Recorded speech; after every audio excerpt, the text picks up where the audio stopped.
Muy buenos días, jóvenes. Es para mí un placer estar nuevamente con todos ustedes en el curso de Derecho Notarial para la fase privada. Para esta semana, semana número 13, tenemos el tema de lo que es contratos en particular. Entonces, el objetivo de la clase que ustedes como estudiantes con pensum cerrado en la carrera de Ciencias Jurídicas y Sociales de la Universidad Rural de Guatemala repasen los conocimientos ya adquiridos sobre los temas de contratos en particular. Para esta semana, pues vamos a ver los contratos de promesa, mandato mutuo, carta de pago, definición, elementos, características. Lo que nos interesa más, pues son obligaciones previas y obligaciones posteriores.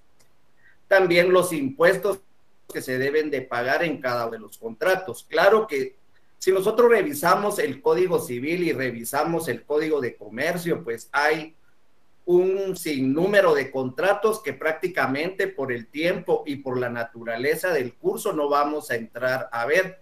Sin embargo, en notariado los más comunes pues son la promesa, el mandato mutuo, carta de pago, y para la otra semana pues nos vamos a dedicar únicamente a lo que es la compraventa, ¿verdad? Las clases de compraventa que se pueden realizar.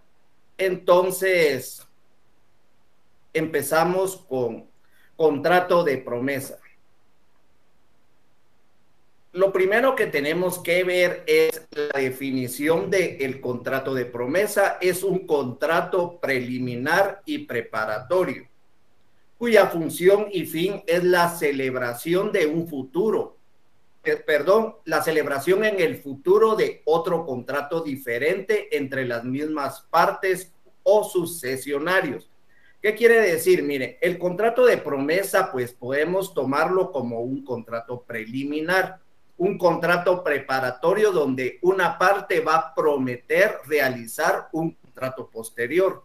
Claro que tiene que ser de la misma especie, por así decirlo. Si se celebra en escritura pública, pues se debería celebrar en escritura pública. Sin embargo, en la práctica, el contrato de promesa, pues tiene varias deficiencias porque están abusando del contrato de promesa, enmarcando ocultando otra clase de contratos. Por ejemplo, la compraventa por abonos, podría ser la compraventa por abonos. Sin embargo, el contrato de promesa, muchas inmobiliarias, muchas personas abusan de él redactándolo en documento privado, redactándolo en formularios que realmente, pues ustedes como futuros notarios se darán cuenta que no hay ninguna seguridad para los promitentes compradores realizarlo de esta manera. Sin embargo, pues en la práctica ustedes verán que se hace en documento privado, cosa que ustedes ahora ya saben de acuerdo al artículo 57 del Código de Notariado, que en los contratos de documento privado la responsabilidad del notario es únicamente las firmas, ¿verdad? Que las firmas fueron colocadas en su presencia y que no entramos nosotros a conocer en sí el contrato que se está realizando. Sin embargo, muchos de los notarios pues se realizan compraventas en documento privado. Sin embargo, de acuerdo a la función asesora, la función modeladora que ustedes como notarios o futuros notarios van a tener, se darán cuenta que prácticamente están dejando sin ninguna garantía a las personas. Y les voy a poner algunos ejemplos. Si Juan le quiere vender a Pedro, pero Pedro no tiene el dinero suficiente y hacen un contrato de promesa, entonces, ¿qué es lo que le está prometiendo Juan? Le está prometiendo venderle el bien posteriormente, no le está indicando, vení y aquí está el bien y le da posesión.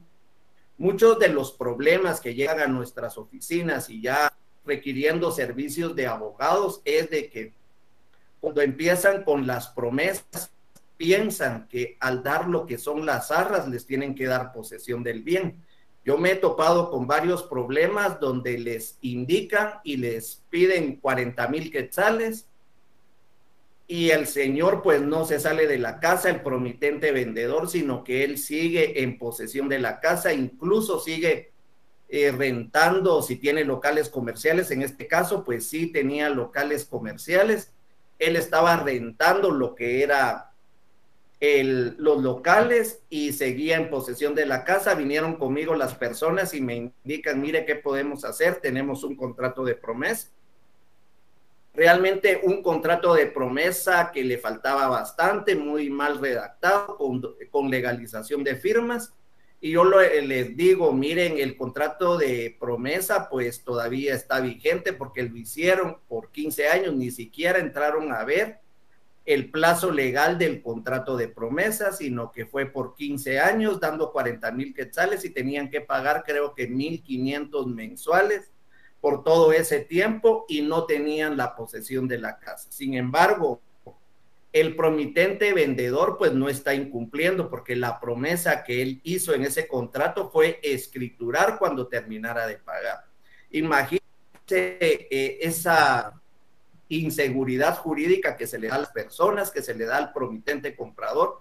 Pues esto es lo que se trata de evitar en el contrato de promesa y por eso es que tenemos que ver cuál es la naturaleza, cómo se debe de realizar y lo más importante es que si es sobre bienes inmuebles, pues se tiene que inscribir en el registro de la propiedad.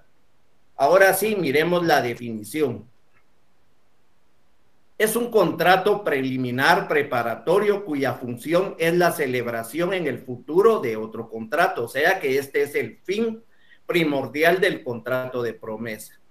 En el futuro de otro contrato diferente entre las mismas partes o sucesionarios. ¿Y por qué un contrato diferente? Porque lo que estamos celebrando de primero es un contrato de promesa y el contrato diferente va a ser el contrato de compra-venta. Entonces, por eso se dice que se tiene que realizar o se tiene que celebrar en el futuro un contrato diferente. Es decir, que del contrato de promesa nace una verdadera y real relación contractual que tiene existencia y que genera derechos y obligaciones para las partes. El objeto del contrato de promesa debe de ser la celebración de un contrato diferente, que no se concibe que se celebre un contrato de promesa que tenga por objeto la celebración de otro contrato de promesa. Entonces, ¿qué quiere decir esto si analizamos?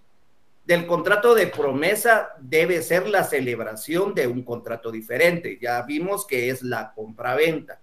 Pues no se concibe que se celebre un contrato de promesa que tenga por objeto la celebración de otro contrato de promesa. No podría ser un contrato igual, ¿verdad? Tiene que ser un contrato diferente. El artículo, de los artículos 1674 al artículo 1685 del Código Civil está regulado lo que es el contrato de promesa. Entonces, yo necesito que ustedes pues estudien bastante lo que es el Código Civil y aprendan a aplicarlo y aprendan a reconocerlo. El artículo 1674 nos indica, se puede asumir por contrato la obligación de celebrar un contrato futuro. La promesa del contrato debe otorgarse en la forma exigida por la ley para el contrato que se promete celebrar. ¿Qué quiere decir esto? Que si la compraventa se va a realizar en escritura pública, lo correcto sería que la promesa se redactara en escritura pública. Claro que se inscribiera en el registro de la propiedad sería excelente. Sin embargo, como se los estoy diciendo, en la práctica, si ustedes en las inmobiliarias se podrán dar cuenta, ¿verdad? Ellos utilizan formularios y en el formulario pues es un contrato de promesa donde las personas pues hasta les faccionan el enganche, dan el dinero, solo llenan el formulario. Bueno, en ese caso pues en algunas sí les dan posesión de la casa, pero como se los estaba diciendo anteriormente, en algunas ocasiones cuando es entre particulares, indican, mire, yo le prometí vender cuando me termine de pagar, sin embargo, no le prometí darle la posesión de la casa y el promitente vendedor sigue todavía en posesión de la casa. Entonces, miren, cuando no hay una buena asesoría o una buena forma de ir modelando los contratos o moldeando los contratos, se puede caer a ciertas inseguridades jurídicas. En el artículo 1675, la promesa de contrato puede ser unilateral o bilateral. Cuando estamos hablando de unilateral, prácticamente nos estamos refiriendo al contrato de opción. Entonces, en este articulado tenemos dos contratos diferentes. Si es unilateral, pues es opción. Si es bilateral, es que es promesa. Si yo en el examen les coloco un caso, y a veces pues me critican, ¿verdad? Por los casos que les cuesta un poquito más, pero miren, realmente el derecho es para aplicarlo, no es para aprendérselo de memoria. Y yo se los decía a mis alumnos cuando les daba las clases presenciales.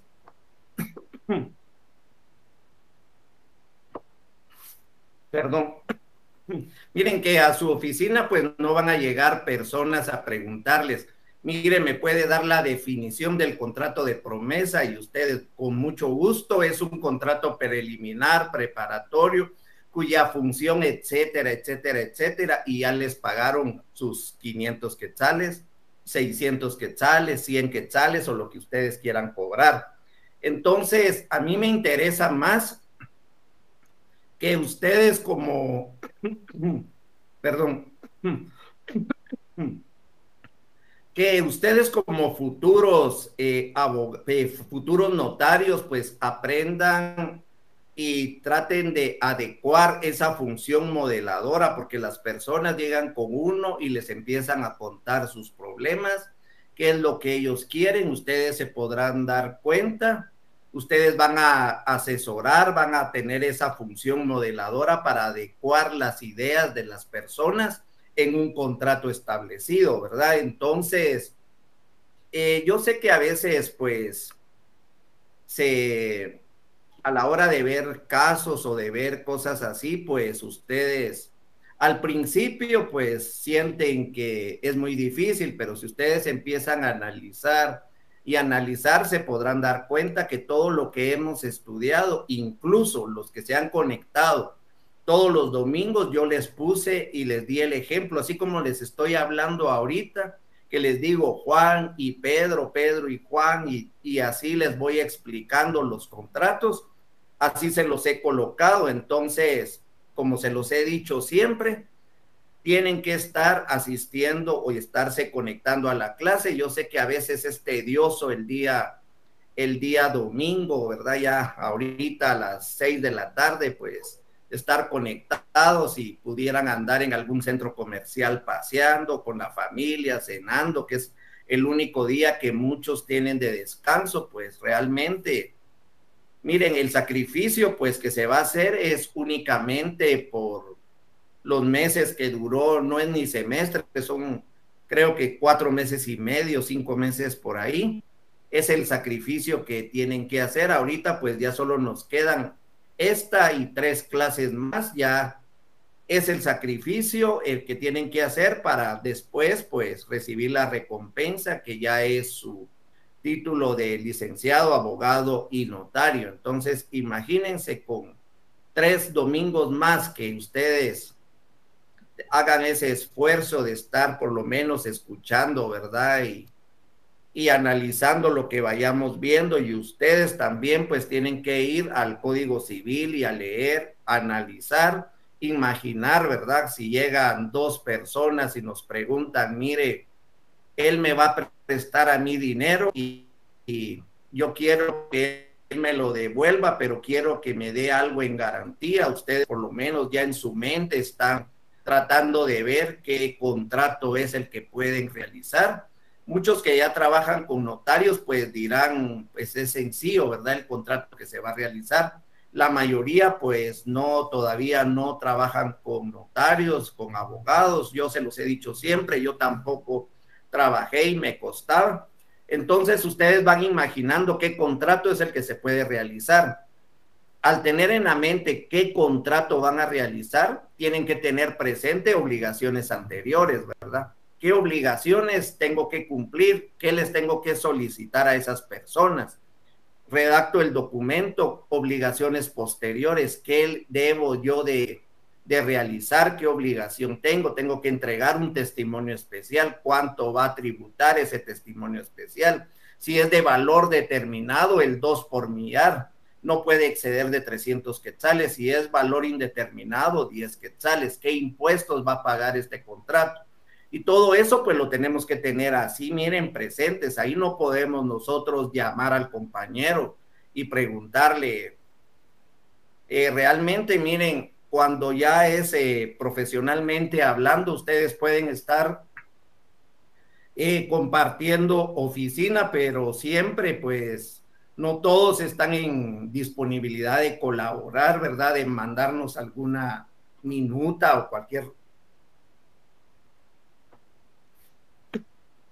o cualquier cosa para nosotros desempeñarnos. Entonces tenemos que estudiar, ¿verdad? Y todo esto nos va a servir porque si sabemos qué impuestos, qué obligaciones, qué tenemos que pagar, vamos a saber cobrar y no aquello de decir, miren, hice mal mis cuentas y apenas voy a ganar, ¿verdad? Entonces, yo les quería hacer un poco de conciencia y me salí del tema, ¿verdad? Porque también es importante que ustedes estudien bastante y que a la hora de contestar los exámenes, miren, yo siempre he dicho que el examen es una nota nada más, ¿verdad? Lo que es importante es que ustedes aprendan y lo sepan aplicar, porque de ahí va a depender su vida profesional. Si ustedes realizan 100 cosas buenas y 100 asesorías buenísimas, les va a costar ir haciendo clientela, pero si hacen una mala asesoría o una escritura mal redactada o un documento, solo con uno que hagan mal, pues créanme que eso se va a regar y va a costar bastante enmendar ese error. Entonces, continuemos, perdón que me haya salido del tema, ¿verdad? Características del contrato de promesa: es un contrato accesorio. ¿Por qué es un contrato accesorio? Porque depende de otro contrato, ¿verdad? Va a depender de realizar un contrato posterior, aunque si estamos analizando, para mí no sería un contrato accesorio, ¿verdad? Tampoco sería un contrato principal, yo lo enmarcaría entre otra clase de contratos.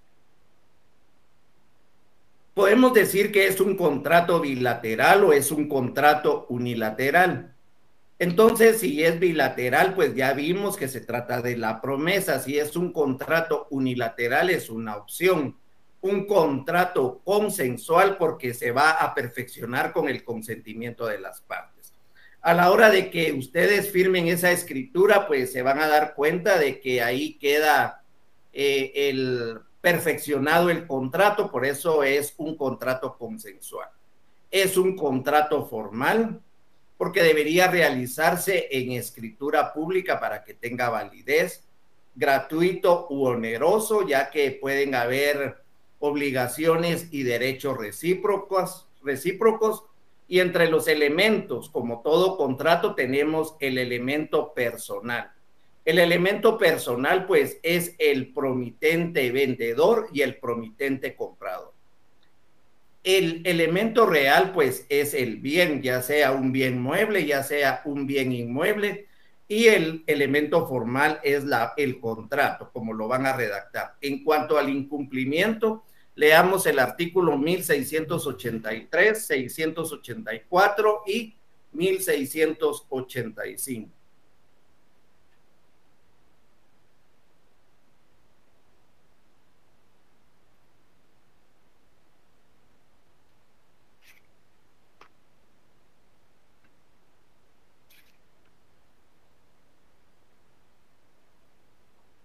La acción para exigir el cumplimiento de la promesa deberá entablarse dentro de los 3 meses siguientes al vencimiento del plazo convencional o legal. ¿Qué quiere decir eso? Que si el contrato no se cumple o no se realiza, pues tanto el promitente comprador como el promitente vendedor tienen 3 meses para poder realizar ese contrato. Ayer me expuse mucho al sereno ustedes, entonces hoy amanecí con un gran dolor de garganta.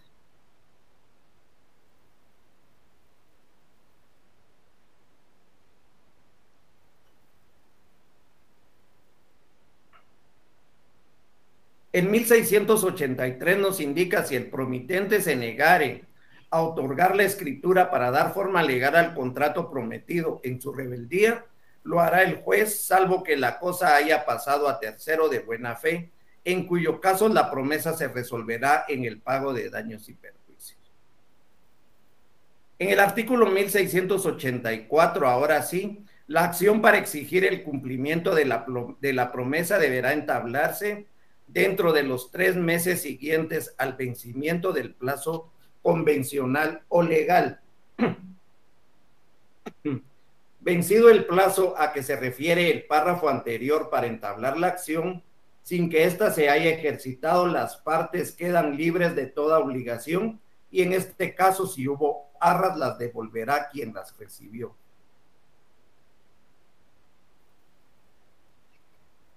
(1685) Cuando en la promesa se conviene en el pago de una multa sin expresar que este pago es sin perjuicio del cumplimiento del contrato, pagada la multa, cesa la obligación de celebrar el contrato prometido. El plazo, pues ahí podemos ver que en el artículo 1681 nos indica el plazo en el contrato de promesa no podrá exceder de 2 años si se tratara de bienes inmuebles o derechos reales sobre los mismos, y de 1 año si se trata de otros bienes o prestaciones. Entonces, aquí en la diapositiva pueden ustedes ver el plazo 2 años si son inmuebles, plazo de 1 año si son bienes muebles. La acción para poder ejercitar la promesa es de 3 meses. Errores en la práctica del contrato de promesa, pues aquí podemos ver los errores de los que ya hemos platicado. No lo otorgan en escritura pública, ¿verdad? Lo otorgan en documento privado o en formulario. La mayoría inmobiliarias o los que se encargan de vender casas ya preconstruidas o construidas, no sé cómo se llame, pues ellos lo hacen con formulario y se podrán dar cuenta que ahí va el contrato de promesa. Entonces es un error garrafal en la práctica, que habiéndola otorgado en escritura pública no la registran. También ese es un error, ¿verdad? Que se comete bastante, que claro, lo realizan en escritura pública, pero prácticamente no van al registro de la propiedad a registrar el testimonio, que no respetan el plazo legal y se otorga por plazos mayores. Ya el Código Civil nos está indicando que tiene que ser de 2 años si son inmuebles, o si no, pues sería de 1 año si son bienes muebles. Y aquí lo que pasa es que siempre hay una simulación de contrato, hay un encubrimiento de contrato. ¿Por qué lo hace?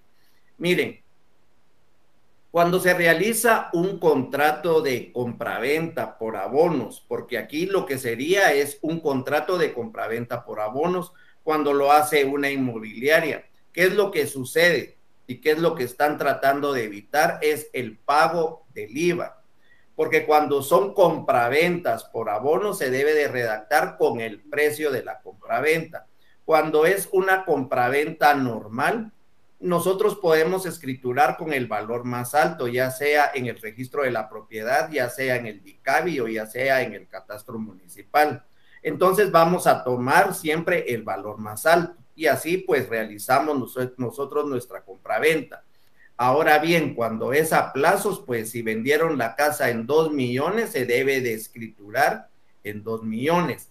Entonces lo que hacen es un contrato de promesa en documento privado, ya sea en formulario, pagan el enganche y las personas empiezan a pagar y a pagar, pasan 10 años, pasan 15 años pagando y a la hora de terminar de pagar les escrituran su casa, pero no se las van a escriturar en esos 2 millones, se las pueden escriturar en unos 40,000 quetzales, que ya pagaría menos IVA. Entonces, muchos pues utilizan la promesa, igual utilizan el mutuo. Ya vamos a ver cuando estudiemos el mutuo cómo lo utilizan para poder simular una compraventa total, ¿verdad? Entonces, por eso es que no la registran, hay plazos legales mayores a los que se deben de dar, que muchas veces en realidad se ha convenido en un contrato de compraventa y otorgan una promesa, excediéndose en el plazo y no la registran. Sin embargo, muchos, pues, notarios, yo no sé, miren, ustedes lo que deben de evitar es engañar a la gente, ¿verdad? Hay personas o hay notarios que con tal de ganárselo del contrato de promesa, miren, realizan contratos, créanme, de cosas que no se pueden realizar. Por ejemplo, como les decía, ¿verdad? Esa compraventa, esa promesa de compraventa en un gran tiempo. También, pues, lo están realizando por medio de, también realizan contratos de promesa de derechos sucesorios, que imagínense, a la hora de que la Procuraduría General de la Nación no declare herederos en un proceso sucesorio a la persona que vendió el terreno o que prometió venderlo, porque a veces he visto yo que vienen personas con sus contratos de promesa donde les indican que les prometen vender un terreno, nomás salga el sucesorio, salga el intestado, colocan ahí. Entonces, la verdad, pues es un error bastante garrafal, ¿verdad? Lamentablemente, pues se da en nuestro medio, imagínense, que a esa persona llevando el intestado, llevando el sucesorio, la Procuraduría no lo nombre heredero o que sí lo nombre heredero, pero en el peor de los casos aparezca por ahí otra persona que tenga mejor derecho o igual derecho y también lo nombren heredero, ¿qué van a vender, verdad? Y ellos pues ya cobraron el contrato de promesa, ya hasta se gastaron el dinero y ¿qué van a reembolsar? Entonces, ese es un contrato totalmente abierto y no sé por qué lo realizan. Espero que analicen bien cuando ustedes ya estén en el ejercicio profesional qué pueden realizar y qué no pueden realizar, ¿verdad? Cabe mencionar que a veces se prometen en ventas cosas que aún no se tienen, en vista de que está permitida la venta de cosas futuras antes de que existan en especie, y también una esperanza incierta. En estos casos, el notario debe de ser muy cauteloso, nos indica Neri Muñoz en el libro de Neri Muñoz, en su redacción y en las partes quedan bien enteradas de los efectos del contrato. Entonces tienen que ser, como nos indica el doctor Neri Muñoz, muy cautelosos a la hora de ustedes redactar un contrato de promesa, ¿verdad? Mucho cuidado cómo lo van a hacer, cómo lo van a redactar. Lo mejor es en escritura pública, si son bienes inmuebles, e inscribirlo en el registro de la propiedad. Así el promitente vendedor pues no tiene aquello de volverlo a vender o si le sale un mejor comprador venderlo porque ya está inscrito en el registro de la propiedad. Obligaciones previas y posteriores e impuestos en el contrato de promesa. ¿Qué les vamos a pedir a nuestros clientes cuando realicemos un contrato de promesa? Pues lo primero que les vamos a pedir son sus documentos personales de identificación si no fueren conocidos por el notario. Recordemos de que si son conocidos, pues ponemos que y damos fe que son conocidos. Pero yo realmente, aunque sean conocidos, siempre los identifico, pues ya es una práctica que yo utilizo en el ejercicio. Yo pues a todo el que llega le pido su documento personal de identificación, aunque sean muy conocidos, pues siempre los identifico. El título con que acredita la propiedad o derecho que debe de darse en promesa. Esto también es muy importante, ¿verdad? Que ustedes les pidan el título con que acredita la propiedad y sin embargo, a la hora de tener ustedes el título, que puede ser el testimonio de una escritura, puede ser el historial proporcionado por el registro de la propiedad o simplemente una consulta electrónica, pues lo importante y lo recomendable es que ustedes, cuando tengan a las personas enfrente ya en su escritorio, ustedes ya cartulando y tengan a las partes, realicen por última vez antes de escriturar, 1 minuto antes, 2 minutos antes, una consulta electrónica al registro de la propiedad. Le enseñan, miren que la responsabilidad que ustedes están quitando pues es bastante. Ustedes prácticamente le enseñan a sus clientes, mire, así está el bien hasta este momento. Hasta el día de hoy, así está el bien, no tiene gravámenes, no tiene anotaciones, sí pertenece al señor que está aquí a la par suya, que nos lo está vendiendo o que nos está prometiendo esa venta. Entonces, aunque les lleven a ustedes la escritura, les lleven el historial, les lleven lo que sea, ustedes realicen una consulta electrónica. Más adelante, pues vamos a ver una consulta electrónica para los que pues no están familiarizados cómo se deben de realizar. Entonces, si alguien tiene duda de su inmueble, me puede mandar finca, folio y libro y departamento al chat, que yo les quería mandar un documento, pero prácticamente vi que le habían cambiado ahí, no sé por qué, ¿verdad? Ya estaban igual que lo de las votaciones para el estado de calamidad, que ¿cómo se llama? Que querían bloquear algo ahí, ¿verdad? Algo así sentí yo. No son bromas, son bromas. Entonces, si alguien tiene interés en que miremos una su propiedad, pues lo pueden enviar, ¿verdad? Vamos a ver.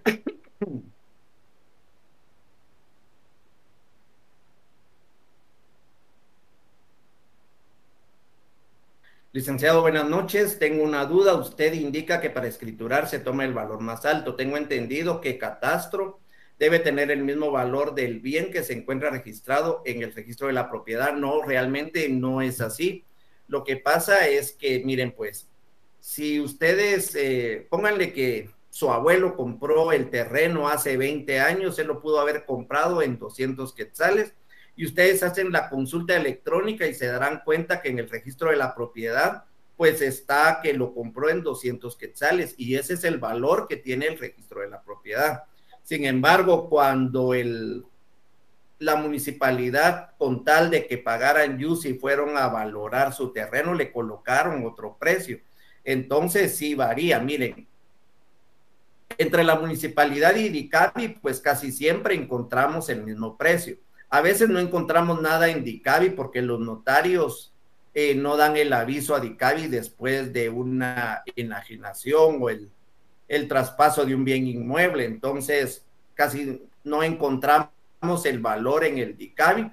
Sin embargo, en catastro municipal, solo que tampoco lo hayan inscrito en el YUSI, entonces solo tenemos el valor del registro de la propiedad y lo hacemos con ese valor, y claro que nos lo registran, ¿verdad? No hay problema ahí.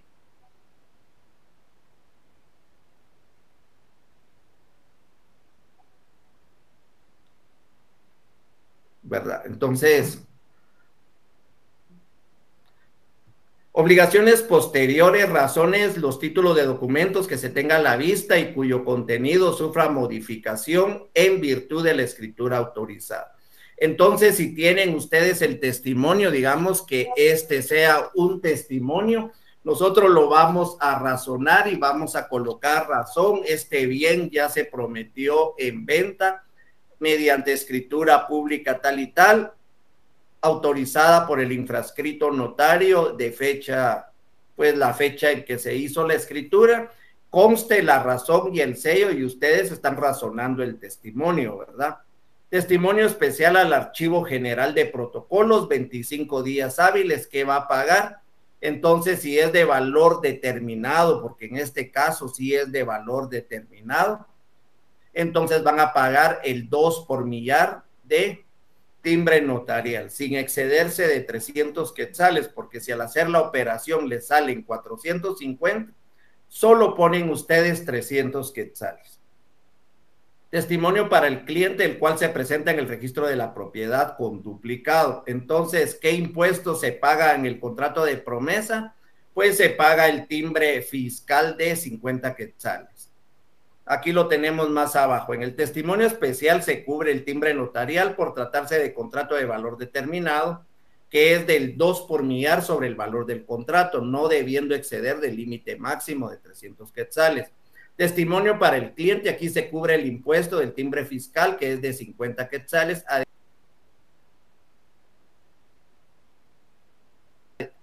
adhiriendo timbres fiscales al testimonio. Miren, pues, si yo les pregunto en el examen, ¿verdad? No se vayan a asustar y se los estoy diciendo hoy 10 de octubre del 2021, 18:23.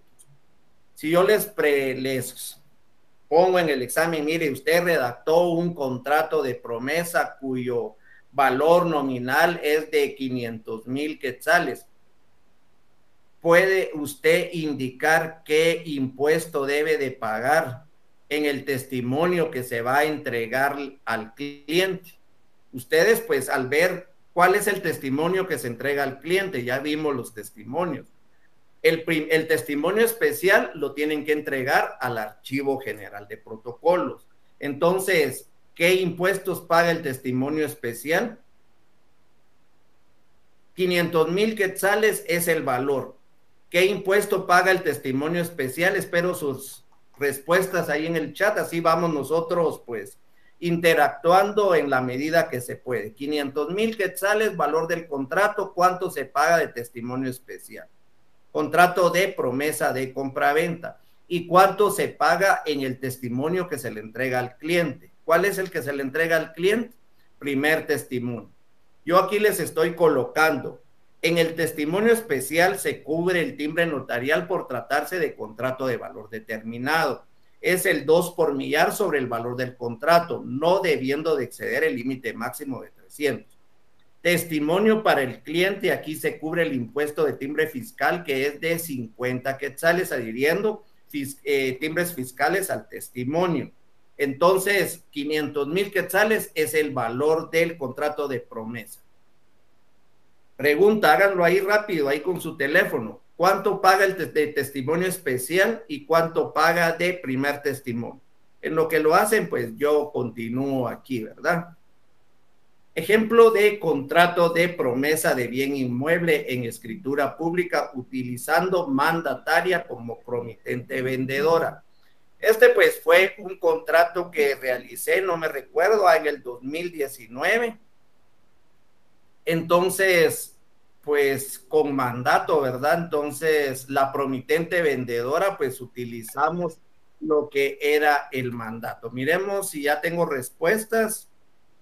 300 de timbre notarial. Miremos si es cierto. Yo la verdad que no sé, no sabía, ¿verdad? 500,000 por 2 dividido 1000. No, paga, bueno, sí,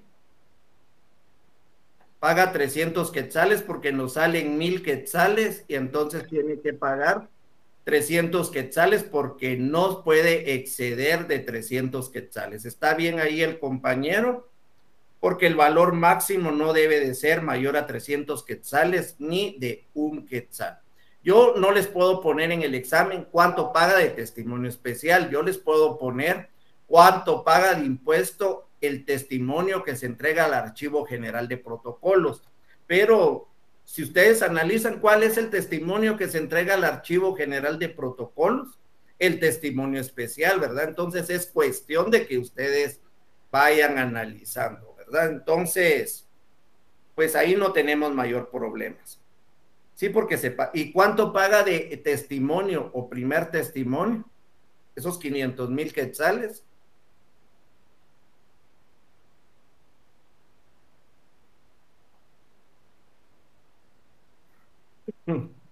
Recuérdense que este no paga IVA, no paga timbre, no paga nada de eso. Entonces, ¿qué es lo que paga?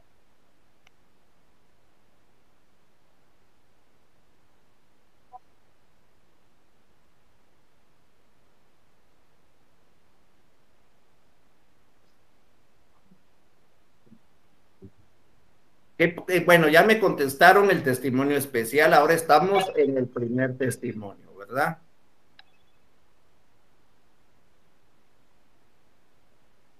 Primer testimonio no me han contestado. Entonces, aquí les dejo un contrato de promesa con mandato, ¿verdad? Mandataria, pues fue la que realizó el contrato de promesa. Ustedes se podrán dar cuenta aquí que pues nombramos el número de finca, el número de folio de lo que se va a de lo que se promete a vender en la cláusula tercera, pues declaran todas las estipulaciones, el plazo de la promesa para otorgar escritura traslativa de dominio es de 2 años a partir de la presente fecha. El precio del inmueble prometido en venta es de 60,000 quetzales. ¿Cuánto pagué yo aquí de impuesto? Si era 60,000 quetzales de especial y de primer testimonio. ¿Cuánto pagué yo aquí? Arras, la promitente compradora entrega en calidad de arras para garantizar el cumplimiento del presente contrato 23,000 quetzales, según consta en las boletas de depósito y todo lo que ustedes deben de colocar y escrituración. Al vencimiento del plazo de la presente promesa se otorgará la escritura traslativa de dominio y se pagará el precio del inmueble abonando la cantidad entregada en concepto de arras. La forma del pago: la promitente compradora se compromete a pagar en el plazo de 2 años el saldo de 37,000.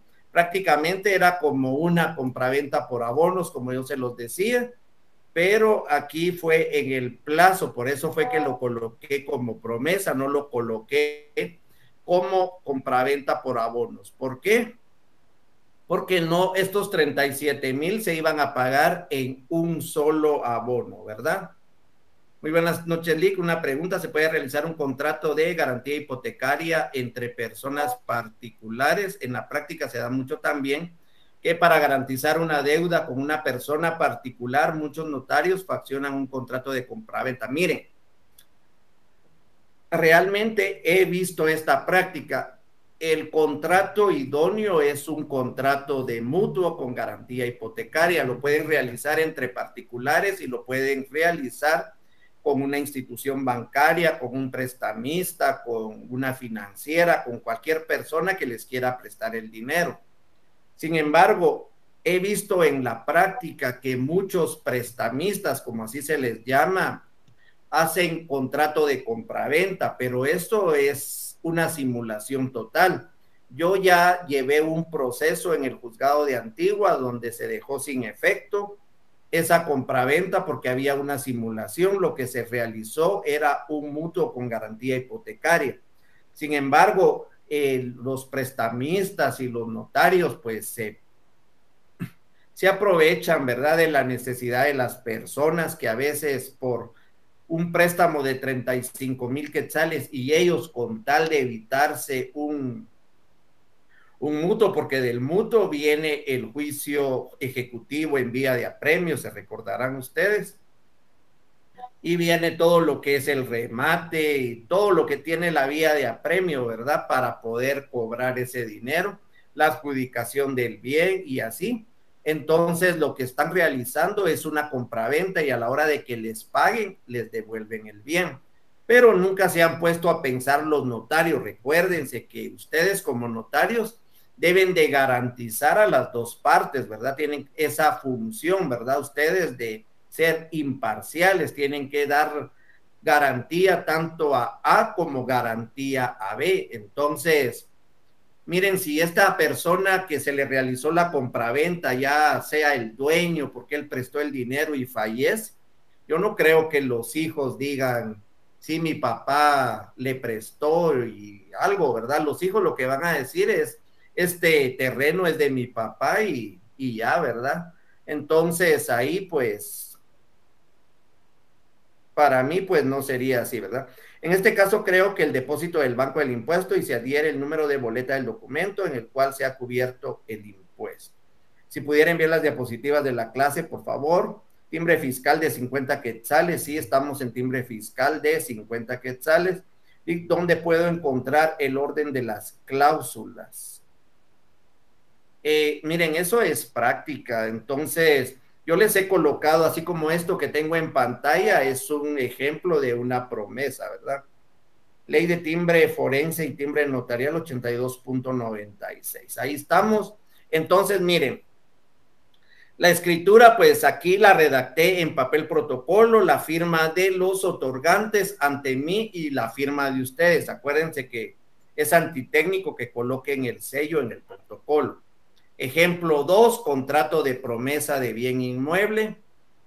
Pues aquí también les coloco otro contrato, solo que aquí no es con mandataria, ni con mandatario, ni nada, sino que es un contrato de promesa. Espero que ustedes lo lean o lo puedan bajar y lo pasan a Word para ya tener completa la escritura, ¿verdad?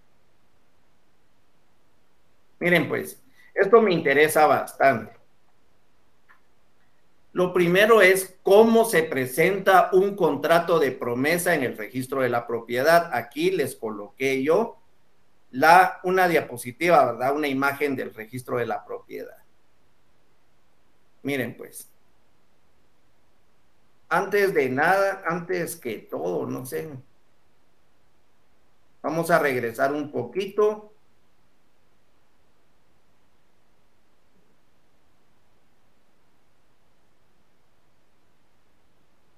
Obligaciones previas. Yo les decía aquí, el título con que se acredita la propiedad o derecho que va a darse en promesa. Miren, pues vamos a dejar de compartir aquí un poquito, nos vamos a pasar 190 alumnos ustedes, cada día menos, ¿verdad? Estamos en la página del registro de la propiedad. Lo que nos interesa a nosotros antes de hacer un contrato donde se va a transferir un bien, ya sea contrato de promesa o contrato de compraventa, si me pueden indicar si están viendo lo que yo estoy viendo aquí en pantalla, que es, estamos en la página del registro de la propiedad. No sé si estoy compartiendo, ustedes me pueden indicar, por favor. Miren, pues. Entramos, nos va a aparecer la página del registro de la propiedad. Nosotros vamos a entrar a consulta a distancia. Pues yo ya tengo aquí mi usuario y tengo mi contraseña. A ustedes se los van a dar en el momento que se van a graduar. Es cierto que algunos que son procuradores me van a decir, mire, ahora solo se compran en el registro de, perdón, en Banrural y ya las tiene uno. Claro que sí es así.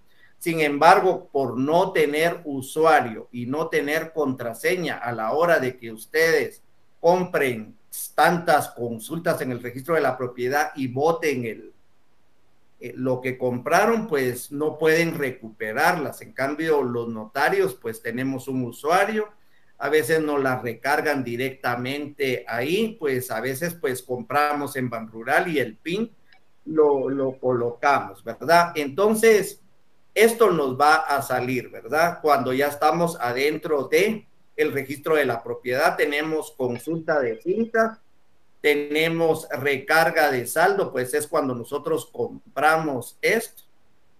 Y tenemos, no sé si no estoy compartiendo, permítanme pues.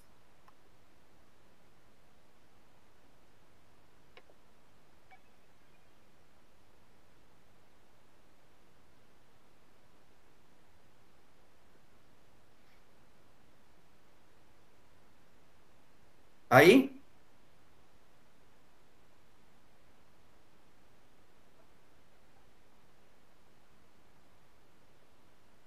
Estamos ahí, ahí sí estoy compartiendo.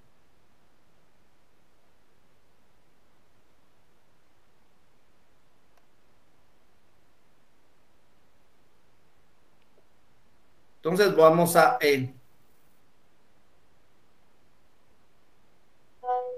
bueno.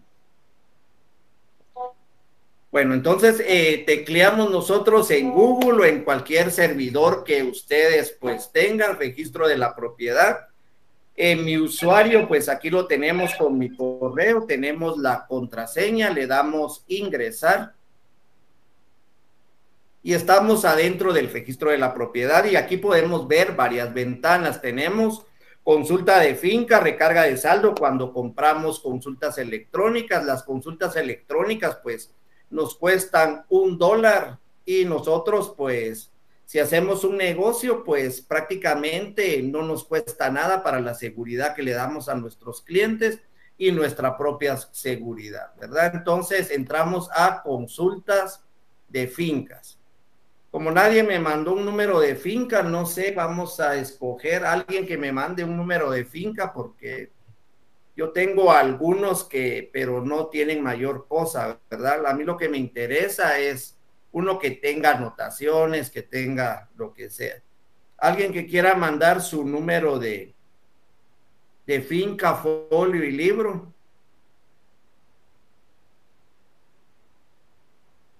Vamos a ver si tengo yo uno por aquí.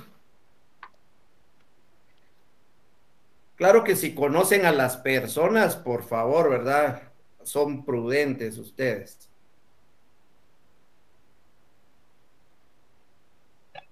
Coloca el número de finca, vamos a ver si alguien nos quiere compartir.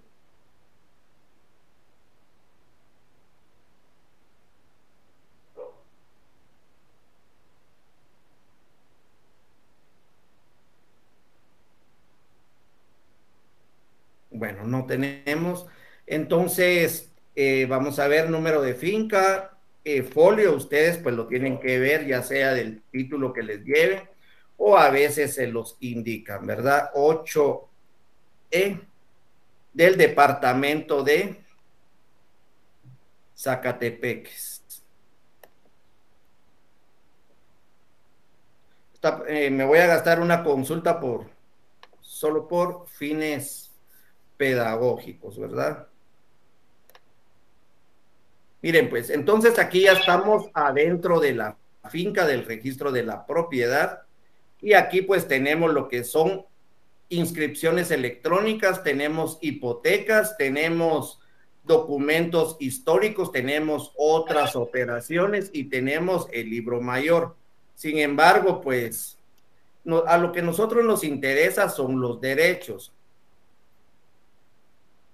Ustedes aquí pueden ver que esta finca, primero en las inscripciones, tenemos que ver la última inscripción. Aquí en la última inscripción podemos darnos cuenta nosotros a quién pertenece la finca, ¿verdad? Y si ustedes pues se darán cuenta si es la persona que les está vendiendo la propiedad o se las está prometiendo. Entonces ustedes pueden ver, aquí pues está el nombre de Pedro Itzol Cepex, él fue el que compró por 200 quetzales a Matías Itzol, ¿verdad? Esta propiedad 3,727 y toda la situación y quién fue el notario que realizó esto. Si nosotros regresamos, pues nos vamos a lo que es la primera anotación. La primera anotación, miren, esto es práctica, ¿verdad? Espero que no se aburran porque muchos ya saben esto, ¿verdad? Miren, la primera inscripción de dominio o momento de la conservación, no sé si ustedes han escuchado ese término, momento de la conservación, es porque esta finca históricamente, pues no sé desde cuánto tiempo atrás es, y esta puede estar inscrita en libro mayor. El libro mayor eran aquellos grandes libros que están en el registro de la propiedad, que muchos pues ya fueron pasados en forma electrónica y ustedes a la hora de consultar libros mayores se darán cuenta de unas letras que casi ni se entienden. Entonces, yo creo que fue en el 2008, 2009 donde se pasó a electrónico y como estaba la finca en ese momento, se pasó a electrónico y ese es el momento de la conservación, porque aquí nos está indicando que es una finca rústica de tantas medidas y todo eso. Entonces, aquí ustedes pueden ver la información de la finca. Vamos a regresar. Aquí pueden ver todas las desmembraciones que ha sufrido. Esta finca pues sí ha sufrido desmembraciones. y ustedes pueden ver el libro original, cuál era la medida original y cuántas desmembraciones se le han dado, ¿verdad? Por ejemplo, en esta última fueron 208 metros cuadrados y esta, pues sí la hice yo, miren, ustedes pueden ver ahí el nombre de su servidor, que fue la última desmembración que se le hizo a esta finca. Entonces, el dueño original pues tiene esta. Ahora vamos a ver, no sé si tienen alguna duda ustedes de esto. Cuando hablamos del resultado de las consultas, está un poco lento el internet, nos vamos a documentos históricos, operaciones y libro mayor, pero aquí no tiene libro mayor, estaba viendo esta, porque todavía tal vez no lo han pasado aquí, ¿verdad? Los documentos históricos, pues son todos los documentos que de esta finca, las desmembraciones que se han realizado y cómo se ha adjudicado esta finca a la persona, ¿verdad? Está toda la historia de la finca. Entonces, es importante que nosotros miremos hipotecas, no tiene hipotecas, no tiene desmembraciones, bueno, no tiene, perdón, desmembraciones, sí, no tiene anotaciones ni cancelaciones. Cuando hablamos de anotaciones, hablamos de embargos y de anotaciones de demanda que pueden venir de algún proceso, ¿verdad? Un embargo. Entonces, esta finca pues prácticamente está limpia, se puede trabajar en ella, se puede escriturar. Entonces nosotros podemos darnos cuenta que quién es el dueño.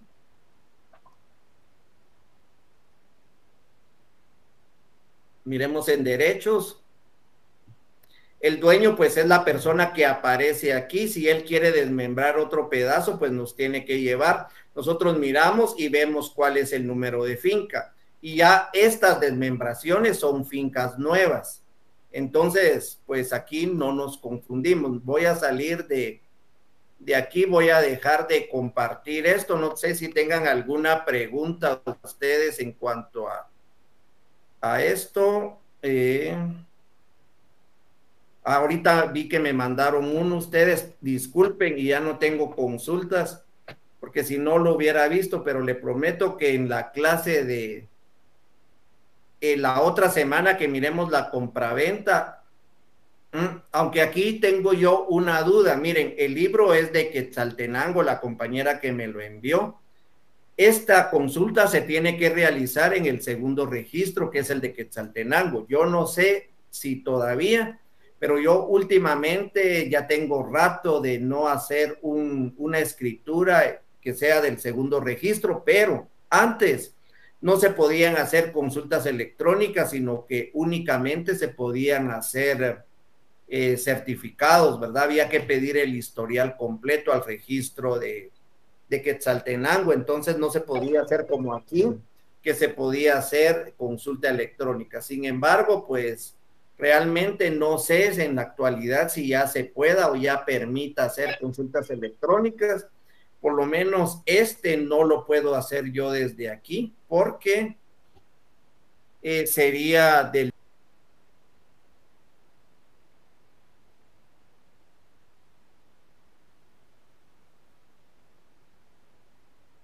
yo desde aquí, porque sería del departamento de Quetzaltenango, ¿verdad? Entonces las otras que me mandaron la otra semana, si no nos vamos a atrasar aquí un montón, ¿no? Entonces vamos a dejar de compartir esto.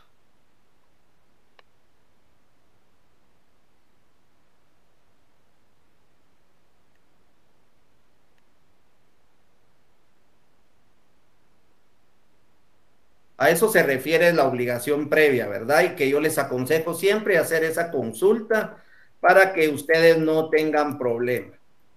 ¿Cómo vamos a presentar en el registro de la propiedad? Y mire, pónganme bastante atención. Yo sé que a veces es cosas sencillas, pero créanme, yo esta semana fui al registro de la propiedad y vi que una notaria presentó una escritura principal y una escritura de ampliación en el mismo folder y con una misma carátula, y le dijeron que no se debería de presentar así. ¿verdad? Entonces, digo una pregunta, si una finca está con hipoteca desde hace 15 años, pero ya no se encuentra la persona que realizó la hipoteca y el propietario tampoco se encuentra, puede recuperar la propiedad. Habría que ver quién es el dueño de la propiedad y ver si desde el vencimiento de la hipoteca, pues hay que contar 10 años para poder pedir el levantamiento del gravamen hipotecario. Miren, pues, ustedes aquí redactaron su promesa de compraventa en las hojas de protocolo, estas hojas que yo tengo aquí. Ustedes redactan su escritura de compraventa. ¿Qué van a hacer para formar el primer testimonio? Le van a sacar copias. Por eso les puse aquí, perdón que sea tan infantil con los ejemplos. Y después de las copias, ustedes ya van a tener esta, solo que pongamos que aquí hay letras, ¿verdad? Van a tener esto. A esto le tienen que hacer la razón de testimonio. Es primer testimonio de la escritura tal y tal para entregar a el cliente, ¿verdad? Ya que la tienen así, tienen que numerar cada una de las hojas aquí, firmarlas, sellarlas y colocar uno de dos de dos, tres de dos, ¿verdad? Hasta llegar aquí en este caso, pues sería una de dos y dos de dos. La firman, la sellan y le colocan un timbre de 50 centavos por hoja, uno aquí, otro aquí, lo inutilizan con su sello y le colocan los 50 quetzales, ¿verdad? Porque es promesa. Recuérdense, esto que está en el cuadro forma el primer testimonio, pero ustedes no lo van a entregar así al registro de la propiedad. Nos vamos a la siguiente diapositiva. Aquí les coloqué primer testimonio, que es este cuadro. ¿Cómo lo van a formar? A ese primer testimonio ya firmado y ya sellado, le vuelven a sacar una copia y ya tienen esto. Eso lo vuelven a sellar y firmar en original. Mejor si lo hacen con un lapicero color azul. A mí realmente la vez pasada, pues, perdón que les cuente así, me mandaron y me suspendieron una porque lo hice en negro y el operador decía que yo no había firmado el duplicado, sino que le había sacado copias. Entonces, ustedes fírmenlo en verde, en rojo o como quieran. La cosa es que se den cuenta que están firmando el duplicado. Aquí, como era fotocopia del primer testimonio, ya tenía esta firma. Ustedes por aquí pueden firmar en verde, rojo, azul. Yo lo hago en azul y vuelven a colocar su sello a todas las hojas y esto es el duplicado. Entonces tienen ya primer testimonio y su duplicado. Esto, primer testimonio y duplicado, lo ingresan en un folder y colocan la carátula que viene del registro de la propiedad y ya se van al registro de la propiedad ustedes a realizar, ¿verdad? Y con una pregunta, vamos a ver, el esposo es el dueño de la propiedad. Mire, esta se la voy a contestar en un ratito, porque si no nos vamos a atrasar y si no, pues me puede escribir. Vamos a ver. Lick, una pregunta, si una finca está con hipoteca desde hace 15 años, pero ya no se encuentra la persona que realizó la hipoteca, me imagino que es el acreedor y el propietario tampoco se encuentra, puede recuperar la propiedad. No se encuentra, no sé si ya falleció, ¿verdad? El esposo es el dueño de la propiedad, pero ya no está. Solo la esposa se encuentra. No, ahí es un intestado lo que estamos hablando, ¿verdad? Tendría que sacar el intestado primero. Igual de la misma forma, las otras personas sacar el intestado del acreedor y ver qué derechos y obligaciones quedaron para poder reclamar ahí. Entonces, ustedes hacen la carátula.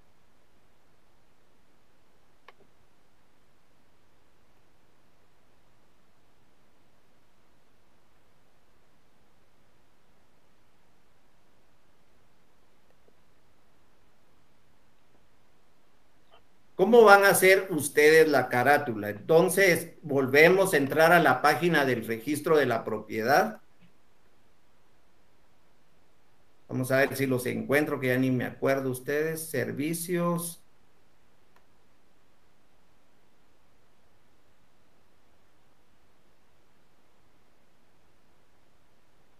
Vamos a ver dónde están los formularios, que no me recuerdo.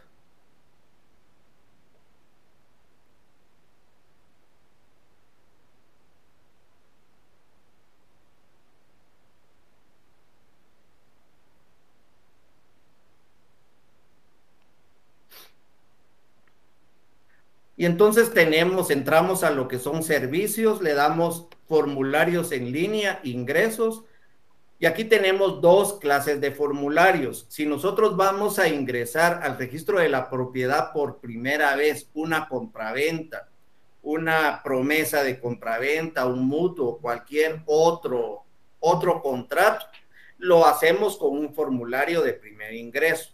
Si por alguna razón pues nos suspendieron ese documento y hay que hacer una ampliación, entonces volvemos nosotros a sacar un duplicado porque nos van a decir suspensión, nos van a dar el testimonio original, le volvemos a sacar copias, hacemos el duplicado, lo colocamos otra vez en el folder, solo que ahora le vamos a poner una carátula de reingreso. Y a la ampliación en otro folder, recuérdense, son dos folders. En el segundo folder hacen la escritura de ampliación y corrigen el error, y esa sí entra como primer ingreso. Aquí pues es primer ingreso, vamos a ver, estamos ya en el formulario. Este lo pueden ustedes leer, clase de operación. En este caso pues es promesa de compraventa. Aquí lo tenemos, promesa de venta. Moneda quetzales. Valor del contrato, ¿cuánto habíamos dicho? 50,000, ¿verdad? Quetzales. Título a presentar, ustedes ponen testimonio de escritura pública. Esto me lo estoy inventando, ¿verdad? Número de colegiado, pues colocan el número de colegiado de ustedes para que les abra. Y aquí pues ya apareció mi nombre, apareció el número de escritura, digamos que la escritura sea la número 45 de fecha 10 de octubre del 2021. De los comparecientes son los otorgantes, los que aparecen en la escritura, colocan, si es persona individual, colocan individual, si es jurídica, pues colocan jurídica, pongamos persona individual y se nos activa, ¿verdad? Nombres, Juan, apellidos, Pérez.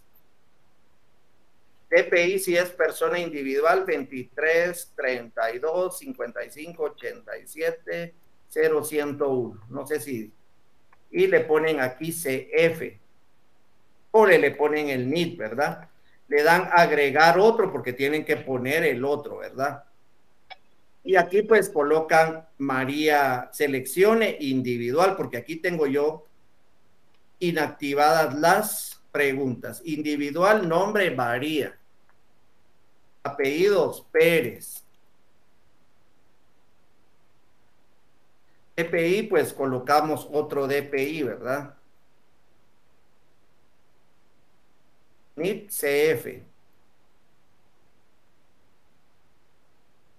Tipo de cargas de fincas, ustedes van a colocar manual. Y les aparece el número de finca. Inventémonos uno, 23, folio 15 del libro 8 de Guatemala, pongamos. Dirección del inmueble, pues pongamos Guatemala, ¿verdad? Solo por llenar área o superficie opcional. Este documento tiene relación con otros que está presentando. Mire, si ustedes van a presentar una ampliación, como se los había dicho, por un error, ustedes deben de llenar la casilla que sí tiene relación con otro documento que están presentando. Si no tiene relación, en este caso es una promesa y no hemos hecho todavía la compraventa, ponemos no. ¿Tiene documento electrónico? No. Nombre del presentador, el nombre de ustedes, apellido de ustedes, el teléfono de ustedes, correo electrónico, el DPI o pasaporte, NID del presentador, CF si tiene y si no, no, correo alternativo, si hay otro correo. Y de ahí pues tienen que poner pertenencia sociológica o lo que sea español, ¿verdad? Le dan aquí y enviar a correo para su impresión, y a su correo les va a llegar ya el formulario, que es el que van a pagar y van a colocar, así como aquí, miren, no sé si lo miran, primer ingreso, ¿verdad? Entonces aquí pues es una ampliación o aclaración, ustedes lo pueden ver, porque tuve que ampliar y aclarar una escritura, entonces esta entró como primer ingreso y la escritura que amplié entró como reingreso. Folder distintos, 10 de octubre del 2021, casi 7 de la noche, les estoy diciendo folder distintos, que no se les olvide porque acabo de ver ese error, ¿verdad? Y las personas, pues, que trabajan en los registros, pues, no dicen pobre licenciado, no estudió o algo, ¿verdad? No que.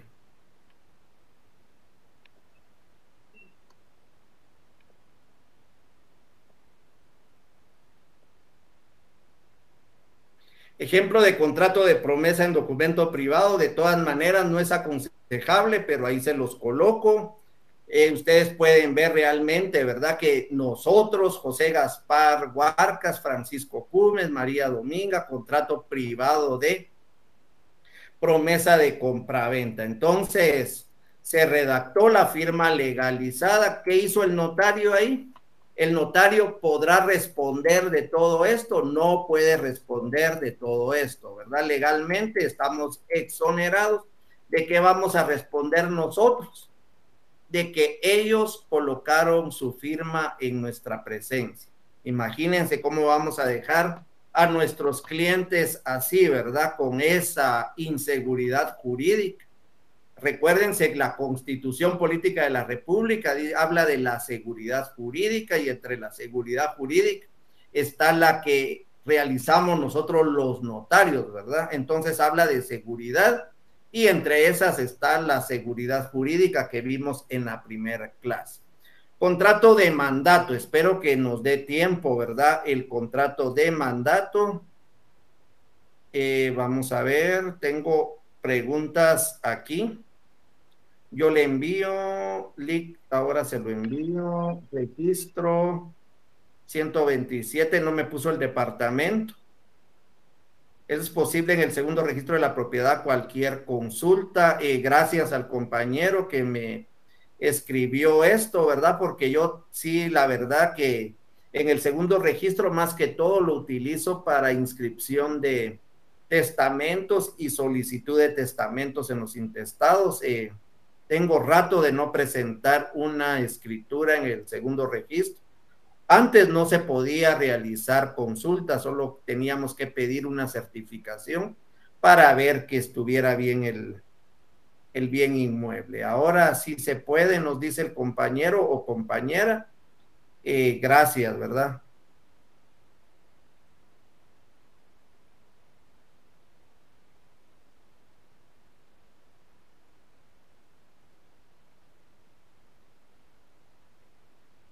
Para la ampliación o aclaración no se paga impuesto, ¿verdad, Lick? Solo la base de 160. Sí, solo el rechazo, que son 25 quetzales. Si pagó 160, si el bien es de menos de 10,000 quetzales, paga 160. Y si no, pues paga 1.5 por millar por cada 1,000 quetzales que supere los 10,000 quetzales. Y entonces solo eso es lo que paga, y los 25 que perdió, ¿verdad? Por el rechazo. Dentro de los contratos que tenemos el contrato de mandato. Cuando hablamos de las representaciones, pues entre ellos estaba una forma de representar a otra persona, como lo es el mandato. En la práctica es un contrato que realmente nos da un poco de problemas a los notarios, porque tenemos que estar seguros qué mandato vamos a realizar. A veces hay criterios de los diferentes registradores, ¿verdad?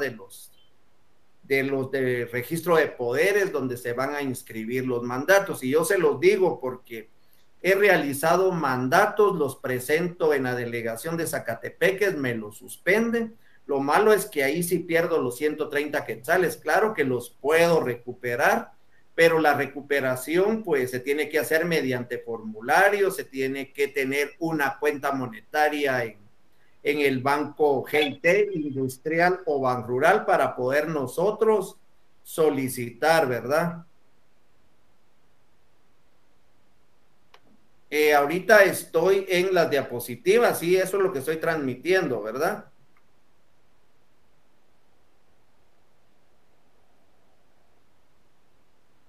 Bueno, entonces este contrato pues nos da problemas, como les digo, la devolución, una ampliación también pues nos sale un poco onerosa. Miren, es un contrato que realmente si no se está seguro, muchos notarios prefieren no hacer mandatos, ¿verdad? Porque a veces un errorcito, por ejemplo, cuando es un poder especial para casarse, pues tenemos que ver todos los requisitos que dice el Código Civil, no solo en el contrato de mandato, sino que tenemos que ver los requisitos que es la celebración de la ceremonia y tenemos que cumplir con la vecindad, la nacionalidad, el origen y todo lo que se debe de establecer.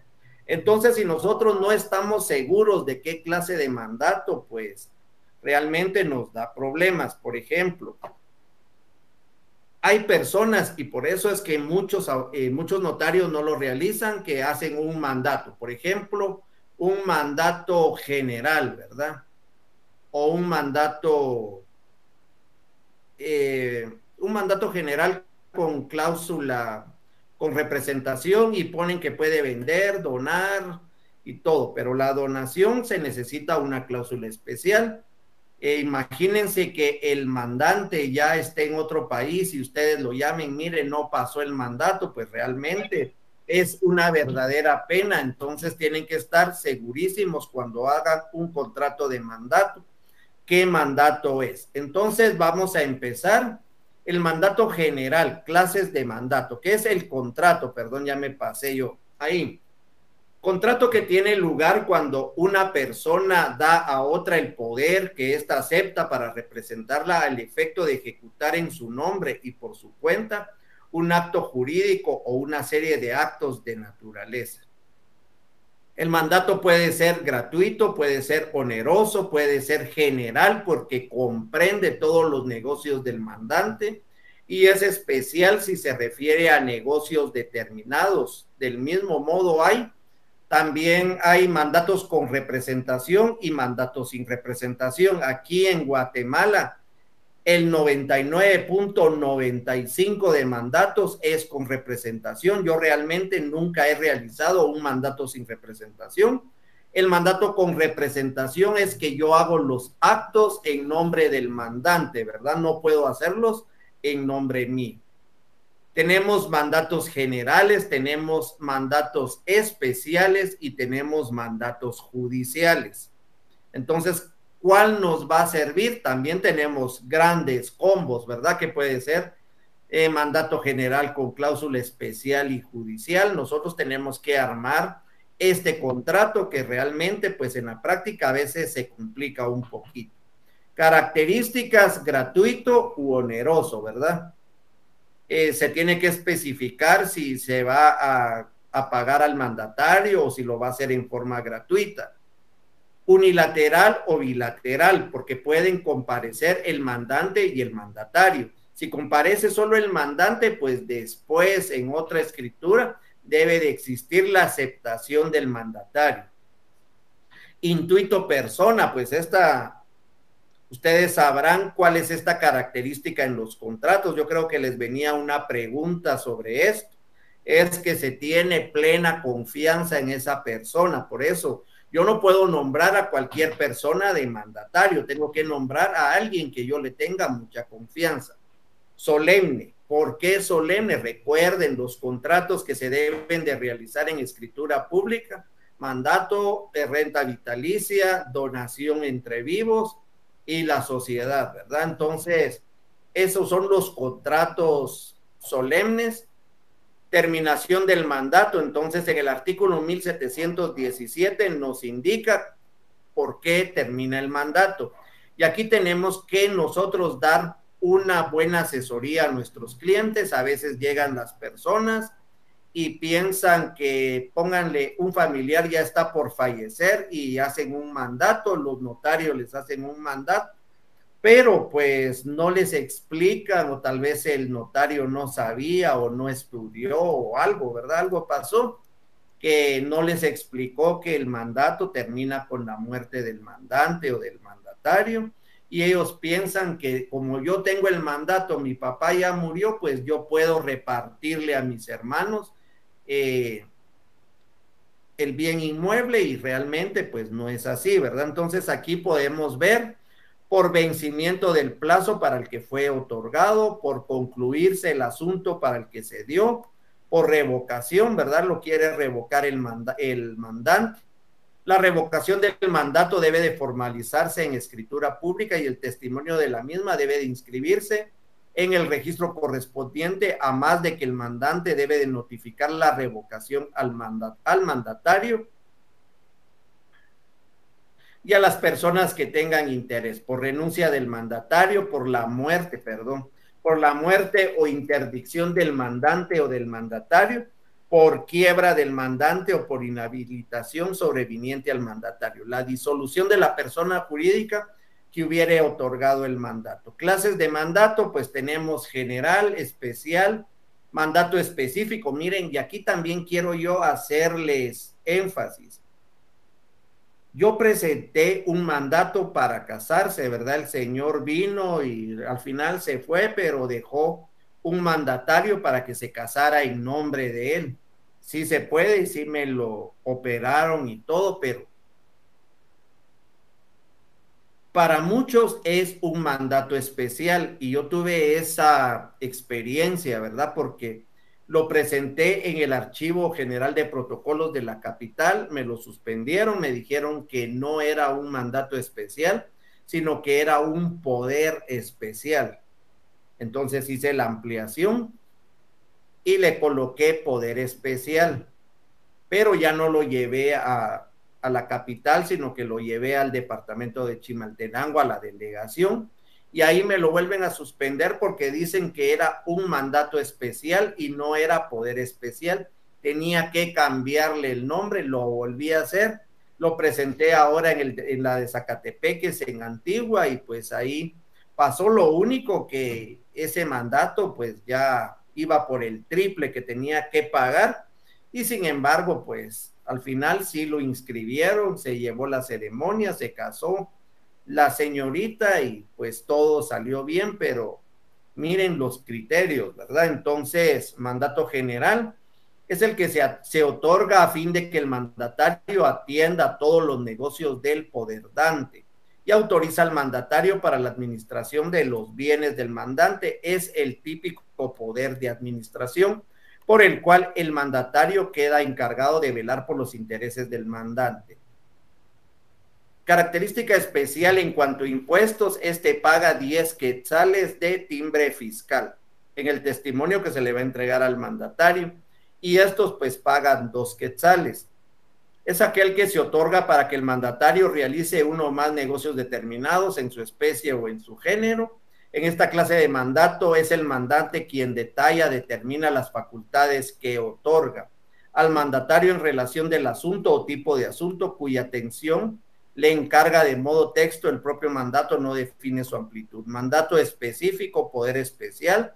Llamamos específico al mandato que con el caso del mandato para contraer matrimonios o para donar tiene un objeto muy determinado y que por la trascendencia e importancia de este se limita a este asunto.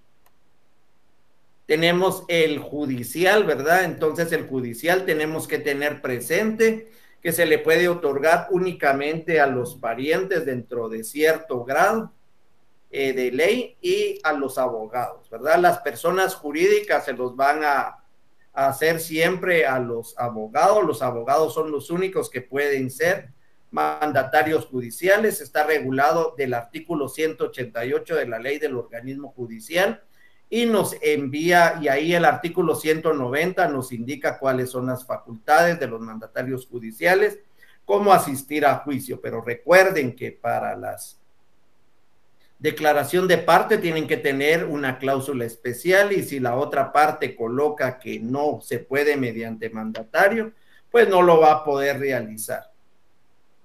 Mandatos provenientes del extranjero, ya habíamos platicado cuando vimos la apostilla. Entonces, pues de este no vamos a hablar mayor cosa, debe de ser legalizado por el Ministerio de Relaciones Exteriores. Pues ustedes ya saben cómo se deben de comportar cuando les viene un documento proveniente del extranjero, por un mandato o que el mandato sea por un notario guatemalteco, pues ya saben ustedes qué hacer. No vamos a entrar tanto a estos dos mandatos, ¿verdad? Inscripción registral. En otra formalidad esencial, el mandato, si la cual no puede surtir efectos, es la inscripción del mismo en el registro de mandatos que se lleva en el Archivo General de Protocolos y en su caso en el registro mercantil, ¿verdad? Cuando el mandatario es de una sociedad anónima o de una sociedad de responsabilidad limitada, entonces se presenta en el registro mercantil. Lo que nos interesa más son las obligaciones previas, obligaciones posteriores y los impuestos. Nos quedan 2 minutos, tal vez les robe unos 3 más para poder terminar, ¿verdad?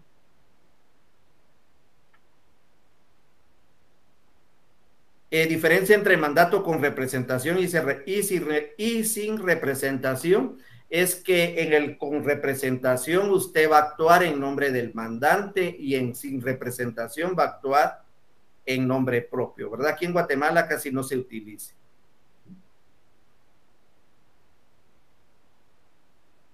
Mire, yo lo cambié de departamentos porque realmente era para ver el criterio, ¿verdad? Y porque, mire, es más o menos la zona donde yo me muevo, ¿verdad? Antigua, Chimal, San Lucas, Misco, Guatemala. Entonces, casualmente, pues ese día andaba por Chimaltenango y pasé por y lo inscribí ahí, ¿verdad? No fue ninguna técnica ni por probar, ¿verdad? Sino por la facilidad de que andaba en Chimaltenango y ahí lo presenté. En Antigua, pues ahí resido, ¿verdad? Entonces también se me hace fácil y casi todos los días voy a la capital y también, ¿verdad? Entonces no fue por cuestión. El mandato general no es aplicable para asuntos judiciales, ¿no? Todo lo que es cuestiones judiciales, pues es el mandato judicial, ¿verdad?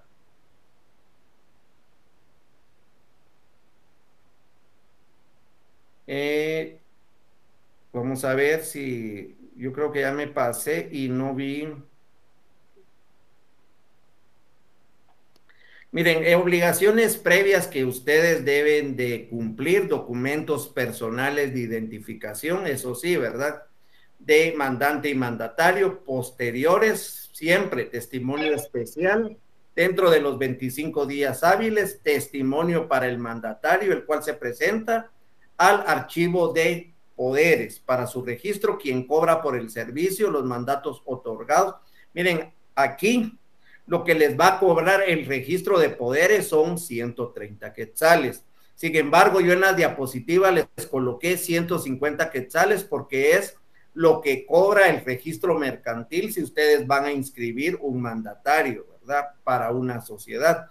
Lo tienen que inscribir en el registro de poderes y ya con eso lo van a inscribir al registro mercantil. Impuestos, en el testimonio especial se cubre el timbre notarial por tratarse de contrato de valor indeterminado, es de 10 quetzales. Y ustedes ya vayan viendo, vayan imaginándose, ¿verdad?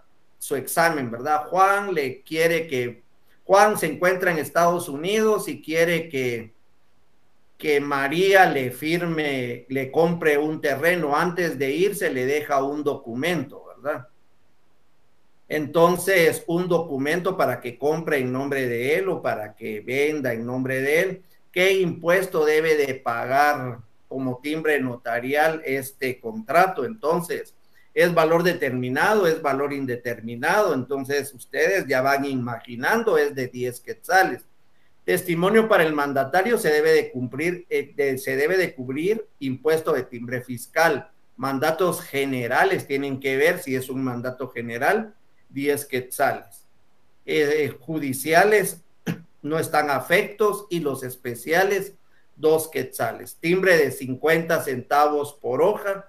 Muchos notarios pues hacen un mandato especial y de todas maneras dice le voy a colocar 10 para que no me lo suspendan.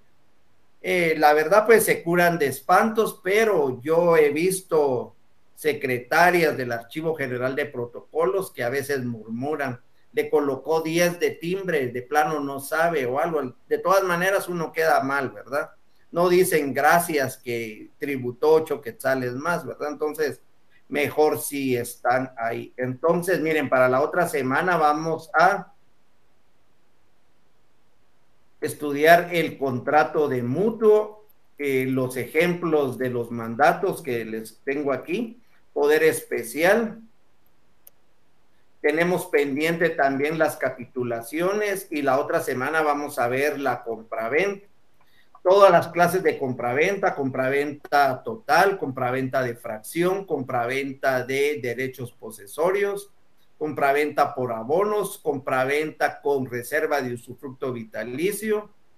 En sí, todas las compraventas, los requisitos que se deben de pedir, si un bien está catastrado, si un bien no está catastrado, si un bien es rústico, si es urbano, qué tienen ustedes que cumplir en las municipalidades y cómo evitar cumplir cuando en las municipalidades. Les voy a enseñar algunos secretos ahí, ¿verdad? Para que ustedes obvien ir a la municipalidad y puedan partir un bien cómodamente. Entonces, todas las dudas, pues mejor si las tienen, y si tienen dudas dentro de la semana, las pueden enviar al grupo, las vamos a ver y las resolvemos el domingo. Entonces, es todo por hoy. Muchas gracias por su atención. Nos vemos el próximo domingo.